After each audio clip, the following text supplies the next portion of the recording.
Oh, morning, ladies. Yeah, I thought we'd have a go at this recorded lesson business just for a bit of a change, really. The idea here, I don't know if you've done one of these before, but I do a pretty short-ish recording. Hopefully it'll take about 25 minutes or so that you've got plenty of time to go at your own pace in the hour lesson. Pause it when you want to take notes, listen back to bits. And there's no way, it's absolutely important that this doesn't take more than an hour. It shouldn't do, but please, in case, just stop after an hour, ladies. Next poem in the booklet today. So, if you can grab your booklet and find Sonnet 29, please. I am going to talk through it and we'll look at the ideas in it. But do feel free to disagree with anything you hear on this recording. You might have other ideas. Go with your heart, ladies. Put down what you think.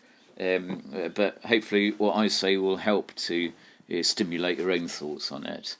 I think the first thing probably to do is to pause this so you can read the poem yourself and see what you make of it, ladies. So pause, have a look at the poem, please.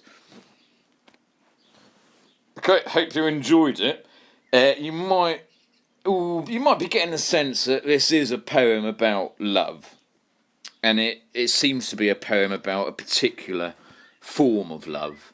Quite a superficial love that is based on superficial beauty and how that can be quite a short-lived, quite a weak form of love. So let's look at the form first, because quite clearly, it's given away in the title, this is a sonnet. We've seen a sonnet before, How Do I Love Thee, by Elizabeth Browning, earlier in the booklet. This is a slightly different type of sonnet. Browning's was a Petrarchan sonnet. This one we call a Shakespearean sonnet, or it uses the Shakespearean sonnet form. The difference isn't that important, really. It's just a slightly different structure. This one, the Shakespearean form, sonnet. The Shakespearean form uses alternate rhyme. Day, sky, away, by. Every other line rhymes up until the couplet, the rhyming couplet at the end, learn and turn. Shakespeare's sonnets, as all sonnets, were about love. But Shakespeare, he wrote very romantic sonnets that celebrated love. This one doesn't. This is quite a critical attack on love. So we can say that the Shakespearean sonnet form is used quite ironically by Millay, because it's not celebrating love, it's attacking a superficial form of love. Edna herself, we don't really need to know much about Edna. She's got a great name, but she was writing poetry about 100 years ago. She had a reputation for being quite a rebellious character. She did things which back then would have been considered rebellious, considered much more normal now. But for example, she had relationships with women, which back then, back in the day, this was still a time where that wasn't considered to be the sort of normal thing, so it was considered quite rebellious. That is sort of useful to know, because we can see already that this is itself a rebellious poem. It rebels against what we would expect a sonnet to be like, because it's not celebrating love. Yeah, good. Let's leap into it then, ladies, and start looking at the details, start figuring it out. First thing we might notice is this phrase that repeats at the start of lines, pity me not. It simply means don't feel sorry for me. The speaker doesn't want our sympathy. We can refer to that as anaphora, because anaphora is the device when lines which are close together start with the same word or phrase. But what is it that she doesn't want us to feel sympathy for. It's not obvious. There's a few metaphors here that need working out. So let's look at them and see if we can figure it out. It starts with this metaphor of the daylight turning, going away to night. Pity me not because the light of day, at close of day or end of day, no longer walks the sky. Image of sunset, of night. I think almost get a sort of sense of deathly imagery here. Do you? A sort of sense of a very grim sense of death. I think it's that personification of the daylight walking the sky and no longer walking the sky. It's as if the sort of life of the day, of the light, has gone, has died. Close, that diction of close is also very final, very much the diction of ending. The third line, I think, does give us a good clue as to what the metaphorical imagery here might be representing. Pity me not for beauties passed away. So we've got a reference to beauty, but if you're sensing there's more of this tone of death here, you're quite right, because passed away is, of course, a euphemism for dying. A euphemism is a word or phrase that replaces the real meaning, and often it makes it seem more gentle. So instead of saying, my hamster died, I might say my hamster passed away, just because it sounds a bit more delicate and gentle. So more of a sense of death, and here it's beauty that's died. Do you think it's possible that the speaker here is maybe thinking about her own beauty and how, as she ages, that beauty goes away? Well, let's look at the next few metaphors. From field to thicket as the year goes by. Another image of change, another natural image. I think we've got a couple of farmers in the room, haven't we? A couple of farming experts who might know the difference between a field and a thicket. As I understand, a field is like an area of land that's looked after by humans, isn't it? It's cultivated by humans. It's ploughed, crops are grown on it, it's taken care of. A thicket, on the other hand, is a bit of land that's left to nature, you might say neglected, and it's just left for natural weeds and things to become overgrown. So we get this image of change over years, over time, of something that's not taken care of, something that's neglected. Pity me not the waning of the moon. The moon is classically associated with the female gender, with femininity. Waning means getting smaller. When you've had a full moon, the nights following that, the moon will get a little bit smaller every night. That's when the moon's waning. Nor, and pity me, nor that the ebbing tide goes out to sea. Some more nature imagery. Ebbing just means going out. If you've got a tidal river, the current comes in for a few hours, the river level rises, then it goes back out to sea and the river level drops. So that's when it's ebbing. There's something a bit odd going on here, isn't there? Because ebbing and goes out actually mean the same thing. So, anyone remember what that term is for words or phrases that are similar in meaning? It's a tautology here. Ebbing and goes out are a tautology, or we can say it's tautological language. I wonder why the writer uses that tautology. Often it emphasises something, so here it's the idea of something going away that's being emphasised. But what? What's going away? What are these metaphors, these nature metaphors representing? Well, let's think about that third line, beauty. Yeah, it could be the speaker is saying, don't feel sorry for me just because my beauty is leaving. As she's aging, her beauty is also aging and therefore diminishing. Yeah, I don't think that's necessarily true. A lot of people think that we get more beautiful as we age. There is beauty with age, but it's a possible idea being expressed by the speaker, by this poem, that beauty is diminishing with age. And that's why, in this line, where my cursor is, the man's desire is hushed. Hushed means it become quiet. The man's desire loses its power because he's some superficial guy who's only loved her because of her beauty.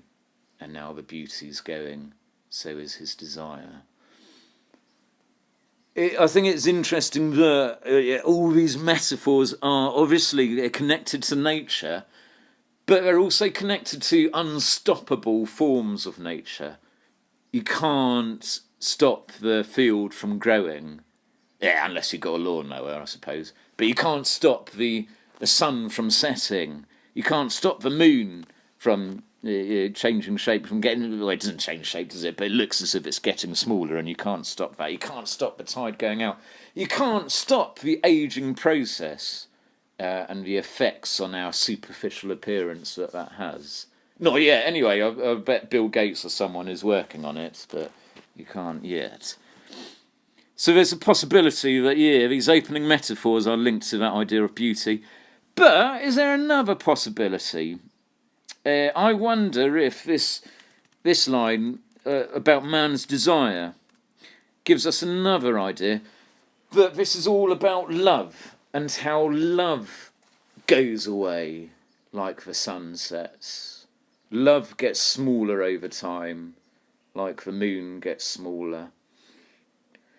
And again, I think we need to remember that this isn't love in general, is it? It's a particular type of love that the poem's attacking, this superficial love that's just based on superficial beauty. Do you think that this man that's mentioned in this line, is the poem attacking one particular man, or is it attacking men in general? Is it attacking this idea that men are quite superficial, and that we rotten, horrible men are attracted to physical appearance, and when that goes, our desire goes? Yeah, I don't think that is true, and I certainly hope it's not true, but maybe it's an idea being attacked in the poem. That's one of the good things about this, that you can deal with both possibilities. This may be love, this may be beauty that's being represented here. Discuss both possibilities if you're writing an essay, and you can evaluate which you think is the better interpretation. Lovely for AO4. There's a great line here where my cursor is, and you no longer look with love on me. Some good structural things, some good things with the sound the poet's doing here. It's very regular in its rhythm. This uses a regular iambic rhythm. Iambic is ba-bum, ba-bum, unstressed, stressed syllable, and you no longer look with love on me. Very regular. It's also a very monosyllabic line. You'll see that almost every word is just of a single syllable. And it's very alliterative. It's got quite a lot of L alliteration, longer look with love. So what do these things do to the feeling in that line, do you think? I kind of think that I think it is quite angry, quite bitter, in quite a sassy way. And you no longer look with love on me. It's rapid, it's abrupt, it's quite strong. It's like the speaker's sort of bitter about this idiot man who's only interested in her diminishing beauty.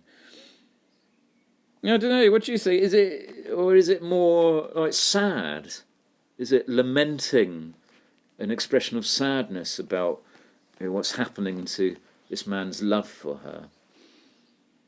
Again, you could deal with it either way, give your own personal view on what sort of mood is created by the language there. Good. Okay, so I mean, I might also. I think there's an important word right in the middle of that line, isn't there? That look. It's almost purposefully positioned in the centre to draw our attention to it. I think a lot of this poem, the big idea here is about the appearance of things, which is why that word look is so important. This is attacking a form of love based on appearance. So it's the fact that the man looks at her and is no longer so excited by her appearance. That is the big thing being attacked here. Interesting structure too, I suppose. If you look at the personal pronouns in that line, we've got me right at the end, you at the beginning. Sense of distance being created between those two, separated at each end of that line.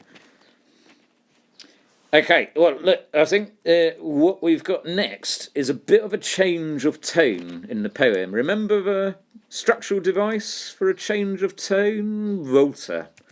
There's a volta at this point in the poem, I would argue, because the first part is talking about this beauty or love, the change of it.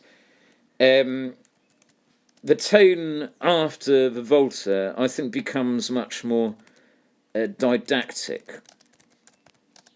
There's didactic tone here. Didactic means giving a lesson, teaching something. And the speaker in the rest of the poem shares really her knowledge of love, of this superficial type of love. She shares her knowledge of how this love has hurt her, damaged her. So we get some quite destructive imagery now. Look at this very confident, very declarative tone. This have I known always. Wow, she sounds really, really confident in her knowledge here. It's a very declarative tone in this line. A declarative tone is where we simply make statements that seem like facts, truths. We also get this declarative tone in love is no more. Wow, very powerful, isn't it? And there's some good enjambment here, because the sentence continues over onto the next line, but the enjambment, where there's no punctuation and the sentence is broken over the line ending, the enjambment makes that seem like its own idea. Love is no more. Very powerful idea that for the speaker, the whole concept of love has gone. She's lost faith in love. It's something that can no longer exist for her. So the enjambment highlights that. There's also the monosyllabism again there to highlight that idea. There's also a nice bit of spondaic rhythm there. Love is no more. Hear how no more are both stressed syllables. Love is no more. Two stresses, two syllables that are stressed together. We call that a spondai or a spondaic stress. Ignore my spelling, ladies. I made a complete hash of that. Sorry if you wrote it down. It should be a spondaic stress on no more. Really highlighting the idea. But the idea changes a bit when we read the rest of the sentence, and this fabulous comparison that the poet draws with love. Love is no more than the wide blossom which the wind assails. You might hear there, we've got another spondy in wide blossom. 2 syllables, wide blah, that are stressed. I think this is probably the poet's central idea. This is a bit that she's really proud of and wants our attention to slow down and fall on, so she uses a spondy to emphasise it. What does that say about this superficial form of love that's being attacked in the poem, if it's like the blossom? You might, I mean, if you look out your window, you might have trees in your garden that have got blossom on. I've got one in my garden. It looks lovely, it looks so pretty. But for how long? How long does a blossom stay there before it's torn off by the wind? And that's what happens in the poem. The blossom is assailed by the wind. Assail means attack. So it looks lovely, doesn't it? But it doesn't last long. It's quite a fragile thing, blossom. So it's just like this superficial love based on appearance. Yeah, it's nice for a bit, but it's not going to last.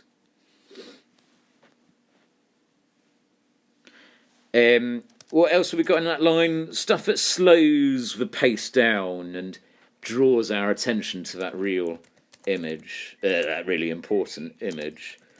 So lots of rounded alliteration. The wide, which wind, slowing the pace down, highlighting the important image.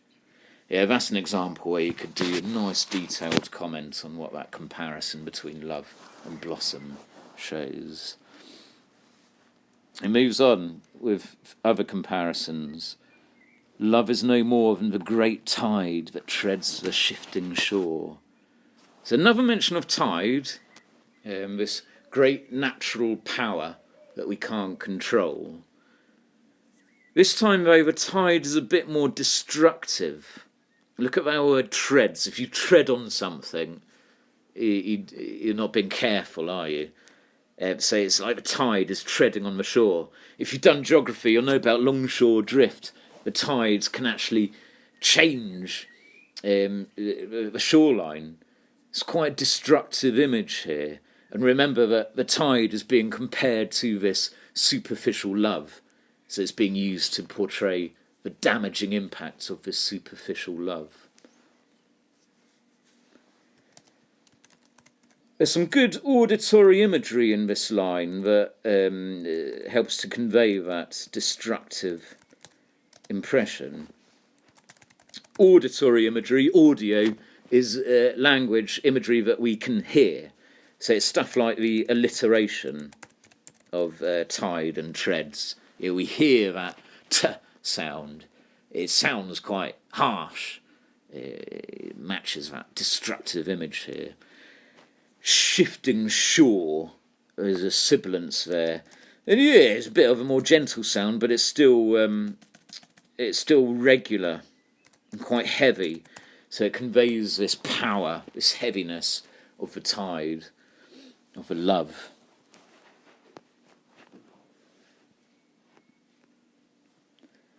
Shifting is perhaps an important word too, because this is about a love that isn't reliable, a love that doesn't last long, a love that shifts soon. So you could comment on the diction of shifting. And this tide, look at the next line when you're ready. Remember, you might want to pause whenever you want, ladies. The next line shows us how destructive this tide is, because it's strewing wreckage, shipwrecks. Think of the shipwrecks here, gathered in gales. Remember, it's being compared to, this is what the love is being compared to, so it's a way of conveying the damaging, hurtful impact of this love. Strewing is quite an unusual word, but I suppose if you ever get really rich and you've got a load of cash in your pocket, you might decide to go running down the high street and just throw your banknotes everywhere so people can scrabble over them. That would be strewing banknotes, strewing money. It's like throwing things carelessly. So it shows how careless this tide is in the damage it causes, in the comparison, how careless this love is. More auditory imagery, the quite harsh g alliteration of gathered in gales. It sounds strong, it sounds rough. Got the assonance here too, in fresh wreckage. That sound that's repeated. Assonance is the repetition of vowel sounds. It just helps with quite a regular rhythmic sound to convey a heavy, strong, destructive impact. So, yeah, imagery of the destruction caused by this superficial love that's only based on beauty. I think we've got another one here, ladies, another volta. Jamming the voltas into a very short poem, but there's another change of tone. Dramatic change, because look how that repeating phrase, pity me not, changes here. Now, the speaker is asking for our sympathy. Why? Let's take a look at this really important last couplet. Pity me that the heart is slow to learn when the swift mind beholds at every turn. It's tricky. It gets a bit easier if we kind of translate beholds. If you behold something, you see or you understand something. So the speaker's saying that the heart doesn't learn when the mind does. The mind does understand something, but the heart, our emotions, don't catch on. Still a bit tricky. It makes more sense if we think of the romantic context, right? I'm in love with this guy or this girl. My mind knows that he only likes me because of how beautiful I look. I mean, we can relate to, I can certainly relate to that, ladies, can't we? Our mind knows it's not real love. It's just superficial. But our heart wants it to be true. It wants this love to be a real love, a true love. The heart just can't accept what the mind is telling us is true. Yeah? Do you think? So the speaker here is saying, yeah, you've got to pity me because my emotions just can't accept what my mind is telling me is true. Phew, so, I mean, yeah, it's not the most cheerful portrayal of love, but remember it's attacking this very specific form of love, not love in general, but this form of superficial love. It is a short poem, so it might be a bit trickier it might be one of the more difficult ones to structure an essay on if you're looking for paragraph topics. But you could certainly do a good topic on the superficial nature of love that's being attacked here and how that's being attacked. You've got ideas here about the destructive impact of that superficial love, which could make a good topic. There's ideas about beauty, of how superficial beauty is ephemeral. Maybe the poem is asking us to consider the deeper form of beauty that isn't all about appearance and actually lasts longer, lasts forever. So I don't know about you, but I think there are interesting ideas here that would be great to discuss in depth, giving your personal responses in an essay. So, ladies, I hope that's given you fairly good coverage and it hasn't taken too long. Remember, I am still sat in chat until the end of the lesson, so do feel free to ask any questions or share your own ideas about the poem in chat. That would be lovely to see. And you can always email me about it at a later time. I hope that's worked reasonably well. If it's been a nightmare experience for you, do let me know, because we don't have to do it again. And we won't do it every lesson, obviously.